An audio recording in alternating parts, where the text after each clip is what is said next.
उच्च माध्यमिक विद्यालय की ऑनलाइन क्लासेस में आपका स्वागत है। मैं आपके सामने 10th क्लास की अंग्रेजी पढ़ाने जा रहा हूँ, जिसमें सिलेबस इस प्रकार है।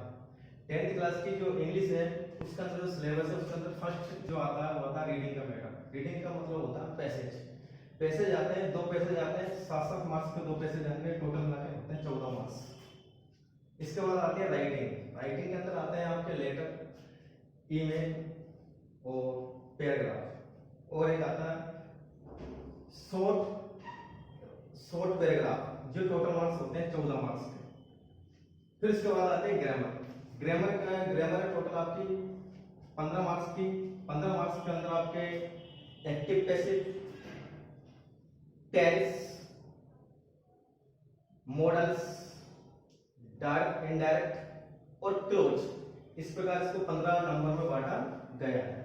इसके बाद है टेक्स्ट बुक के अंदर आती है पहली बुक का नाम है गोल्डन रेंज आपकी जो बुक है वो है 23 मार्क्स की ये बुक है।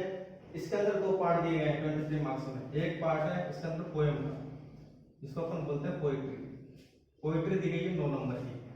9 नंबर की पोइट्री के अंदर आपको बांटा गया क्वेश्चन। एक क्वेश्चन आएगा आपका 4 नंबर का।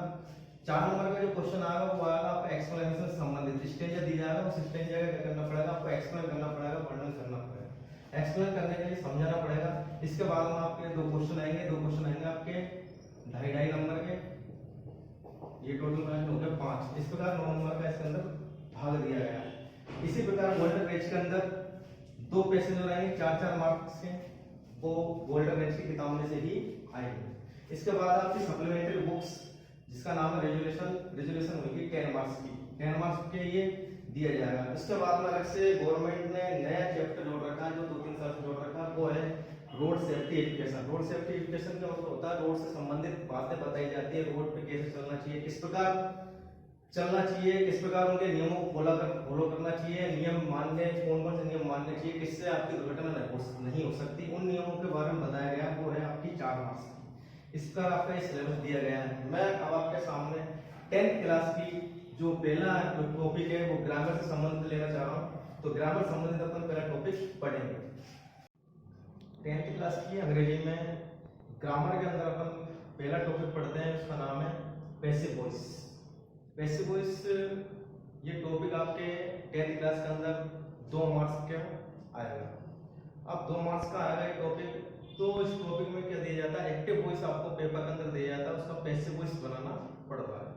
एक्टिव वॉइस का मतलब होता है कृतवाच्य और पैसिव वॉइस का मतलब होता है कर्मवाच्य। एक्टिव वॉइस के अंदर सब्जेक्ट के द्वारा काम किया जाता है, पैसिव वॉइस के अंदर उसको ऑब्जेक्ट के द्वारा बताया जाता है। तो पैसिव वॉइस जब हम करते हैं तो पैसिव वॉइस के जो नियम है, जो रूल्स है, वो इस प्रकार है। पैसिव वॉइस को जब करा जाता है, सिंपल टॉपिक है ये, आसानी से समझ में आ सकता है, थोड़ा ध्यान से इसको देखिए।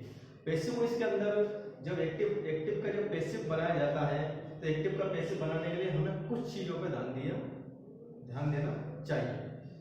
कुछ चीजें पे ही ध्यान देना चाहिए। सबसे पहले एक्टिव से पैसिव बनाने के लिए हमें अपना ध्यान सबसे पहले केंद्रित करना चाहिए। किस पे केंद्रित करना चाहिए?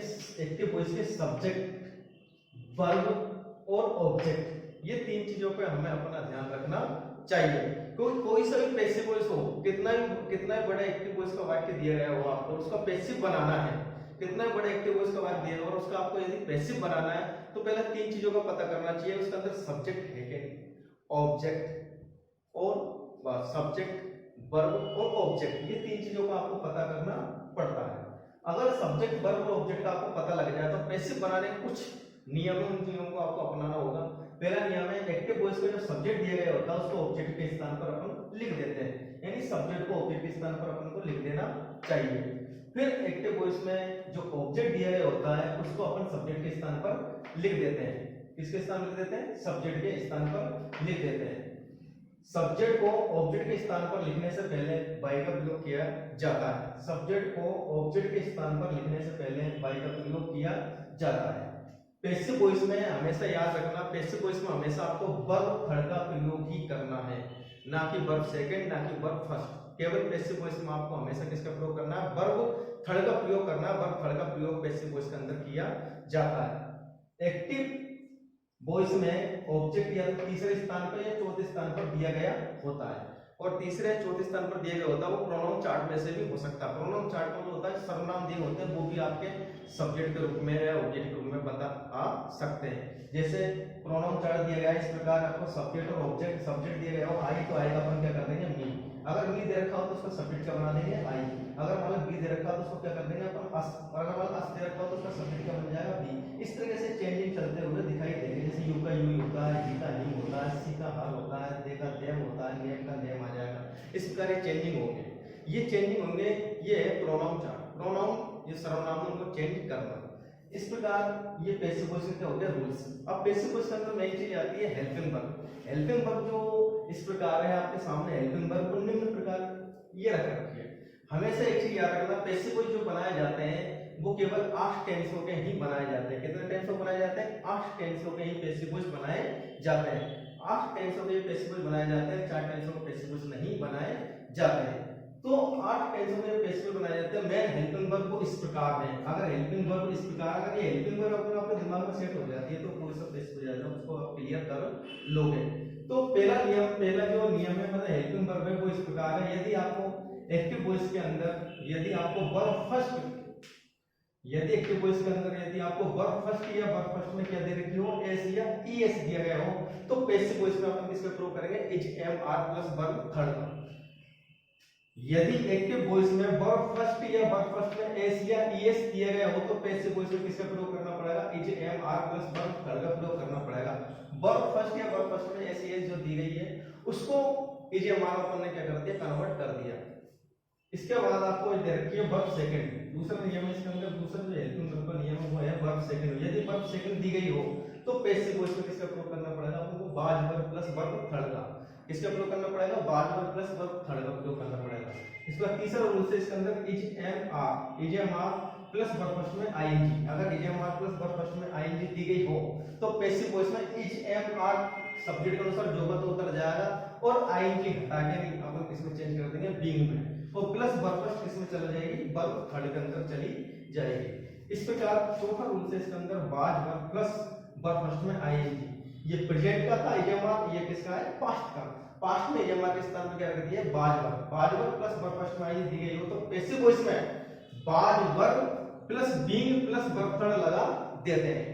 इस प्रकार पांचवा जो नियम है हेल्पिंग वर्ब का वो नियम ये हैज हैव। अगर हैज दी गई हो ये परफेक्ट है, प्रेजेंट परफेक्ट टेंस है।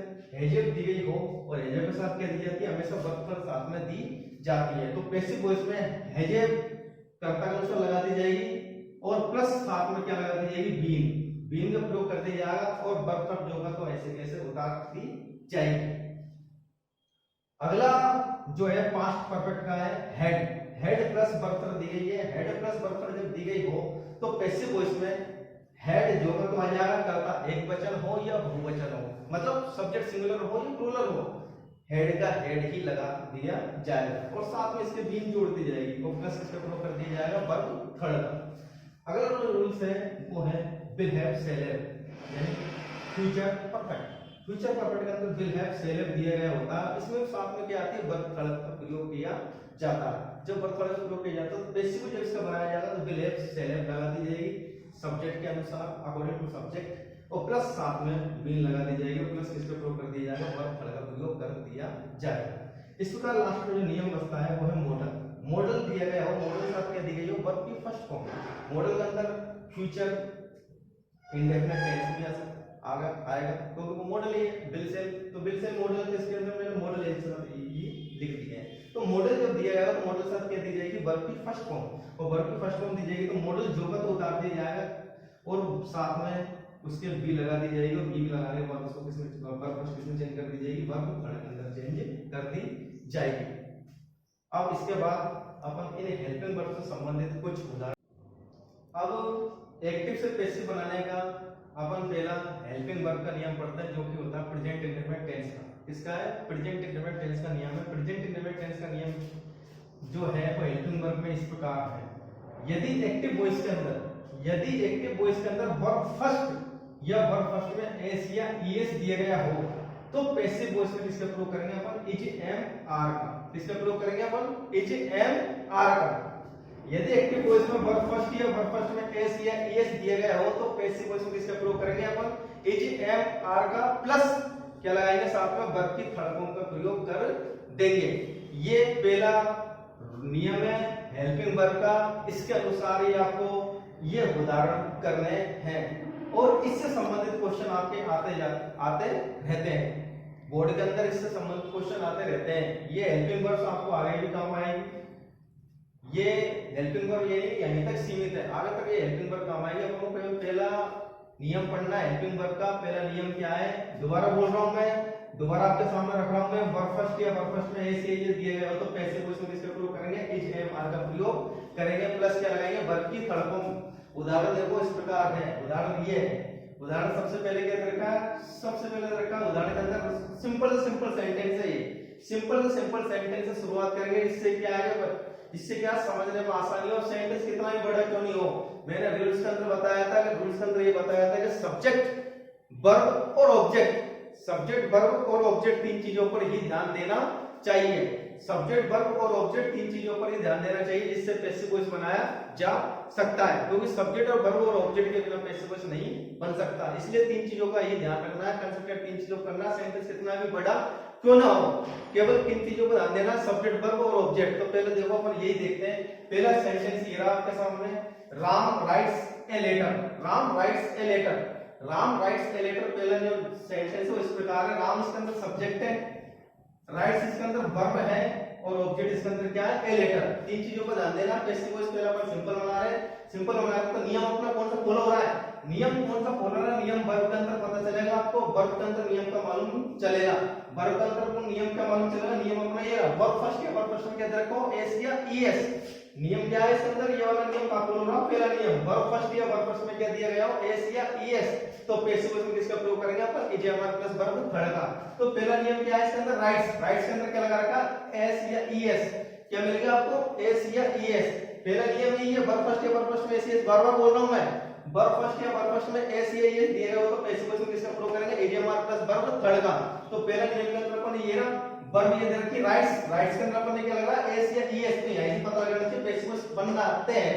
तो पैसिव वॉइस बनेगा तो अपन तीन चीजों को पता कर लिया। तीन चीजों में क्या पता करा अपन ने, पहले सब्जेक्ट और सब्जेक्ट बाद में वर्ब और वर्ब के बाद में तीसरे नंबर पे क्या है ऑब्जेक्ट। मैंने नियम के अंदर नियम के अंदर बोला था कि सब्जेक्ट वर्ब और ऑब्जेक्ट पर ध्यान देना चाहिए और ऑब्जेक्ट अपन को कहां पर मिलेगा तीसरे या चौथे स्थान पर। इसमें कहां पर मिला तीसरे स्थान पर। तो जब इसका पैसिव ट्रांसफॉर्म करेंगे, पैसिव बनाएंगे इसका, तो पैसिव कैसे बनाएंगे, ये सब्जेक्ट दे रखा, सब्जेक्ट को अपन किसके स्थान पर ले जाएंगे ऑब्जेक्ट के स्थान पर। किसके स्थान पर ले जाएंगे ऑब्जेक्ट के स्थान पर, और ऑब्जेक्ट को किसके स्थान पर ले जाएंगे अपन सब्जेक्ट के स्थान पर। मतलब सब्जेक्ट और ऑब्जेक्ट का आपस में स्थान बदल देते हैं। सब्जेक्ट और ऑब्जेक्ट का आपस में स्थान क्या कर देंगे बदल देंगे, मतलब चेंज कर देंगे।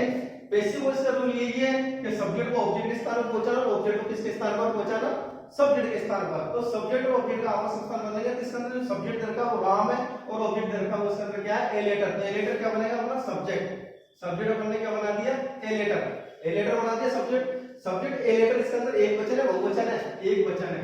हमेशा याद रखना पैसिव वॉइस में वर्ब फर्स्ट या वर्ब फर्स्ट में एस ईएस होने पर is am are plus verb का प्रयोग किया जाता है। इज एम आर कर्ता के अनुसार लगाई जाती है। यदि सब्जेक्ट एक वचन है तो इसका प्रयोग करेंगे, यदि सब्जेक्ट बहुवचन है तो आर का प्रयोग करेंगे, यदि सब्जेक्ट आई है तो एम का प्रयोग करेंगे। तो यहाँ पर सब्जेक्ट क्या रखा है ए लेटर, ए लेटर इसके अंदर एक वचन है बहुवचन है, एक वचन है। एक वचन होने पर किसका प्रयोग करेंगे अपन इज का। इज यहाँ पर लगा दी, एक वचन था क्योंकि यहाँ पर सब्जेक्ट अब ये नहीं है, ये तो अपने कहां पर जाएगा ऑब्जेक्ट के स्थान पर। अपन ने सब्जेक्ट किसको बनाया ऑब्जेक्ट को, अपन ने यहाँ पर क्या बनाया सब्जेक्ट बनाया है। मतलब ऑब्जेक्ट को अपन ने यहाँ पर क्या लिखा है सब्जेक्ट के रूप में, सब्जेक्ट यहाँ पर क्या है एक वचन है। एक वचन होने पर अपन ने क्या लगा दिया इज, इज लगा दिया, इज लगा दिया। तो इसके साथ अपन किसका प्रयोग करना वर्ब थर्ड का। इज में से एक वचन थे इसलिए इज लगा दिया, बहुवचन होता तो आर लगा देते, आई होता तो एम लगा देते, लेकिन यहाँ पर किसका प्रयोग करना वर्ब थर्ड का। वर्ब थर्ड का प्रयोग करना तो राइट की थर्ड फॉर्म में होती है रिटर्न, ये रिटर्न लिख दिया अपन ने, वर्ब थर्ड का प्रयोग कर दिया रिटर्न। फिर उसके बाद में यहाँ पर क्या बचा अपन ने लेटर इधर ले लिया, हेल्पिंग वर्ब अपन ने लगाई थी राइट्स की हेल्पिंग वर्ब ऐसे इधर का इज एम आर लगा दी, इज लगा दी, यहाँ पर राइट की थर्ड फॉर्म अपन ने रिटर्न कर दी। अब यहाँ पर क्या बचा अपना राम। अब इस राम को अपन को किसके स्थान पर ले जाना है ऑब्जेक्ट के स्थान पर, ऑब्जेक्ट सब्जेक्ट के स्थान पर आ चुका है। अब यहाँ पर इस राम को अपन किसके स्थान पर ले जाएंगे ऑब्जेक्ट के स्थान पर, तो ऑब्जेक्ट के स्थान पर ले जाएंगे तो अपने साथ क्या लगा चलता साथ में बाई, ये अपने साथ में क्या लेकर चलेगा, बाई लेकर चलेगा। तो सब्जेक्ट को जब ऑब्जेक्ट बनाएंगे तो किसका प्रयोग करना पड़ेगा, बाई का। और बाई के बाद में नाम दे रखा है तो नाम ऐसे कैसे उतर जाएगा। ये अपना पहला सेंटेंस जो हो गया। इसमें कोई प्रॉब्लम हो तो पूछ लेना। इसके बाद देखो दूसरा उदाहरण, एक और दूसरे उदाहरण के अंदर देखा माही। माही इसके अंदर अपना सब्जेक्ट है, माही इसके अंदर सब्जेक्ट है और ऑब्जेक्ट क्या दे रखा है इसके अंदर, ए वर्ड। माही इसके अंदर सब्जेक्ट है और ऑब्जेक्ट क्या दे रखा है इसके अंदर, ए वर्ड। और यहाँ पर जो वर्ब दे रखी है वो दे रखी है किल्स।